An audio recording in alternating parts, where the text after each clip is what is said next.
Divya this side. आशा करती हूँ आप सभी बहुत अच्छे होंगे। अच्छे हैं तो चैनल को लाइक कीजिए, शेयर कीजिए और सब्सक्राइब कीजिए। दोस्तों, रिलेशनशिप की जो सीरीज अपनी चल रही है उस सीरीज को आगे बढ़ाते हुए एक नई वीडियो के साथ मैं जाते हुए साल का गुड बाय कहते हुए और नए साल का एक नया आगाज कर रही हूँ आप लोगों के लिए। तो wish you a very very happy new year to you all in advance.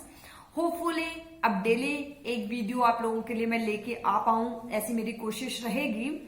तो दोस्तों, आज रिलेशनशिप में हम एक्सेप्टेंस पे बात करेंगे। हम बहुत बार रिश्तों के साथ जुड़ने लग जाते हैं और बहुत सारे ऐसे रिश्तों को हम बुनते चले जाते हैं जिन रिश्तों में आगे चलकर हम उलझ से जाते हैं।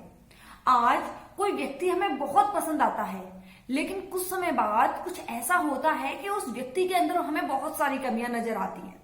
आखिर ऐसा क्यों होता है? और मोस्टली हम अपनी सोसाइटी को देख रहे हैं कि यहाँ पर लव मैरिजेस सक्सेसफुल नहीं होती हैं। मोस्टली अरेंज मैरिजेज भी सक्सेसफुल नहीं होती हैं। तो आप लोग सोच रहे होंगे कि मैं कहना क्या चाह रही हूँ आप सब लोगों से। मैं ये कहना चाह रही हूँ कि रिश्ते में लव मैरिज या अरेंज मैरिज वर्ड नहीं आता। रिश्ते में यूज होता है एक्सेप्टेंस। जब मैं किसी पर्सन के साथ जुड़ती हूँ और उसको मैं जैसा महसूस करती थी, जैसा मैं देखती थी, वैसा ही अगर मैं उसे एक्सेप्ट कर लेती हूँ और लॉन्ग टर्म में उसी एक्सेप्टेंस के साथ में जीती हूँ तो रिश्ता बहुत अच्छे से चलने लगता है। लेकिन होता क्या है, ह्यूमन नेचर के कारण हम कुछ समय बाद रेगुलर चीजों से बोर होने लग जाते हैं। और जब हम बोर होने लग जाते हैं तो हम उन रिश्तों में भी कुछ नयापन चाहने लगते हैं और हम भूल जाते हैं कि इस रिश्ते शब्द में तो नयापन कुछ है ही नहीं। नया तो हमें इसे डेली बनाना पड़ता है।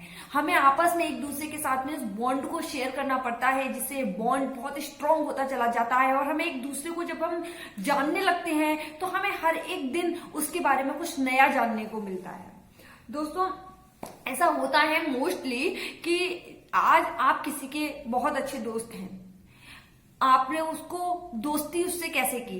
क्योंकि आपको उसकी कुछ बातें अच्छी लगी, आपको लगा कि इससे मुझे बात करना बहुत पसंद है। धीमे धीमे ये जो बात करने का सिलसिला था ये मिलने जुलने पे आने लग जाता है।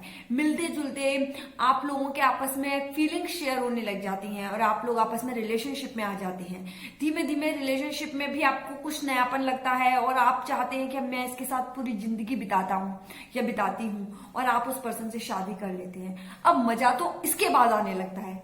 अब जब हमें इतने दिनों से उसकी हर एक चीज अच्छी लग रही थी, लेकिन आज अचानक से क्या हुआ, हमें सब कुछ बोर लग रहा है, हमें कुछ अच्छा ही नहीं लग रहा। हम उससे बात करते हैं, हम उसे बदलना चाहते हैं।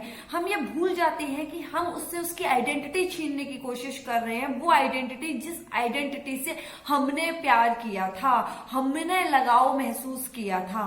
सामने वाला आपके कहने के अनुसार थोड़ा बहुत चेंज होता है और वो आपको भी चेंज करने की कोशिश करता है। और ये जो चेंज होता है एक दूसरे में, ये हम लोगों के रिश्ते को कहीं ना कहीं बिगाड़ने लग जाता है। क्योंकि हम तुलना करने लगते हैं। हम चाहते हैं कि जो मेरे सामने मेरा जो पार्टनर है या जो मेरे साथ में रहने वाला पर्सन है, ये पर्सन परफेक्ट दिखे।